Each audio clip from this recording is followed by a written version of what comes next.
I want you to think about the most exclusive thing you have ever encountered: the restaurant with a 3-month waiting list, the limited edition bag that sold out in 4 minutes, the person at the party who was only there for an hour, and somehow everyone wanted to talk to them.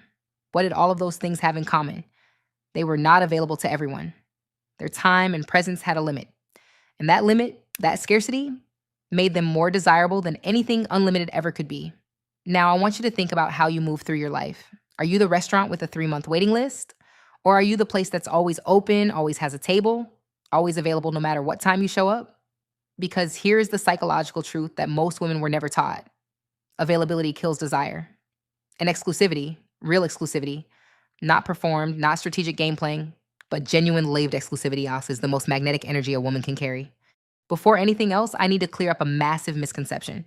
Because when most people hear the word exclusive or hear don't chase, their brain immediately goes to games, to manipulation, to playing hard to get. That is not what we are talking about. Playing hard to get is a performance. It's a woman who is actually available pretending not to be, who actually wants to text back immediately but forces herself to wait 3 hours, who actually has nothing going on but pretends she's busy. That is exhausting, unsustainable, and psychologically corrosive because you are lying to yourself and everyone around you. Real exclusivity is something completely different. Real exclusivity is a woman whose life is genuinely full, whose standards are genuinely high, whose time is genuinely valuable, who is not available to everyone because she is busy being devoted to the things and people that actually deserve her. The woman who never chases does not chase because she genuinely doesn't need to, not because she's read a dating book and decided she's going to wait 24 hours before replying to a text, but because she is so invested in her own life that chasing someone who isn't showing up for her simply doesn't compute. That is the difference. Let me ask you something uncomfortable. Why do you chase? Not in a judgmental way. Genuinely. What is the psychological mechanism underneath the chasing? Because it's never really about the person you're chasing. It is always about something going on inside you.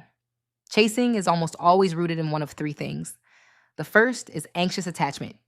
If you grew up in an environment where love was inconsistent, where affection was sometimes there and sometimes withdrawn, where you had to work to earn attention or approval, your nervous system learned that love requires effort, that if you stop pursuing, it disappears.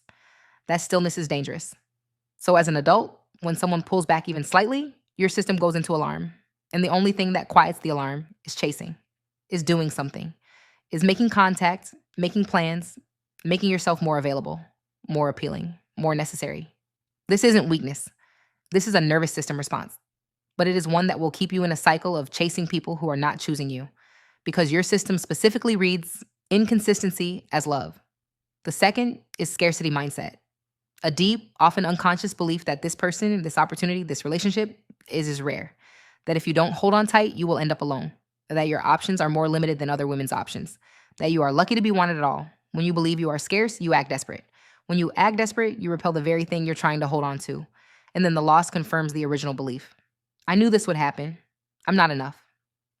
This cycle is self-fulfilling and it is brutal. The third is external validation dependency. You have built your sense of self on how others respond to you. When someone is enthusiastic about you, you feel worthy. When they pull back, your worth drops with them. So you chase not just to get them back, you chase to get your sense of self back. Because without their attention, you don't quite know who you are. I need you to hear this clearly. No amount of chasing will fix any of these three things. Chasing is treating the symptom. The wound is underneath and it requires actual work, not a different texting strategy. So what is actually going on inside the woman who never chases? What does she believe? How does she experience the world differently? Because here's the thing. She is not cold. She is not unavailable. She is not emotionally shut down or afraid of intimacy. Those are the stories we tell about women who don't chase to make them seem broken. They are not. She has a settled self-concept. She knows who she is independently of anyone's opinion of her. Her identity is not a question that other people answer. She knows what she values, what she will not tolerate, what she is building, and who she is becoming. That settledness is not arrogance. It is the psychological foundation that makes chasing unnecessary. When you know who you are not looking to other people to confirm it. She operates from abundance, not financial abundance necessarily, internal abundance. She believes genuinely, not as a mantra she recites in the mirror, that good things are available to her. That if this person doesn't show up, another one will. That if this opportunity closes, another opens. that she is not betting everything on one outcome because she trusts the supply of good things in her life. Abundance is not naivety. It is a practiced internal posture that you build by accumulating evidence that you are capable and worth investing in. And it changes everything about how you move. Her attention is genuinely valuable, and she knows it. The woman who never chases understands that her attention is not a given, that her time is finite, that choosing to invest in someone is an act of genuine generosity, not a desperate bid for reciprocation. When you understand that your attention is valuable, you stop giving it to everyone who simply exists near you. You stop being available by default.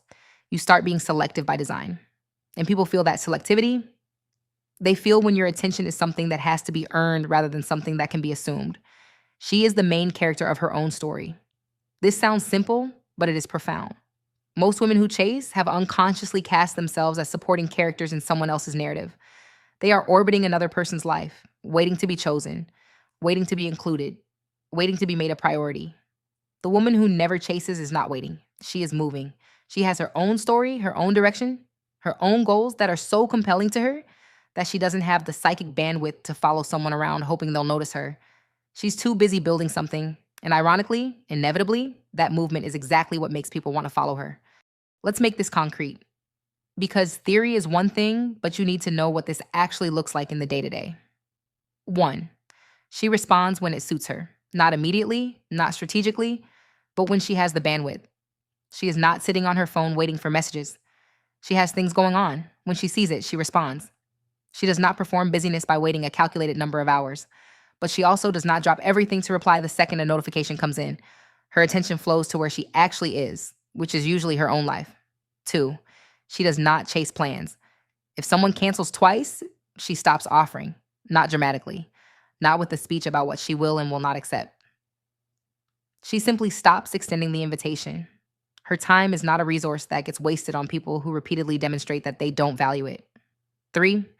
She doesn't negotiate for basic decency. She doesn't explain to someone why they should text back. She doesn't make a case for why she deserves to be treated well. She doesn't issue ultimatums. She simply removes herself, quietly, without drama, from situations where basic respect is not being offered freely. 4. She brings something to every room she enters. Her exclusivity is not emptiness dressed up as mystery. She is interesting. She has opinions. She has passions and projects and things she cares about that have nothing to do with whoever she is dating or socializing with. She is a whole person, and whole people are magnetic in a way that deliberately withholding, game-playing people never are. 5. She knows the difference between interest and investment. Interest is easy. Anyone can be interested. Investment, showing up consistently, following through, making you a priority, is what actually matters.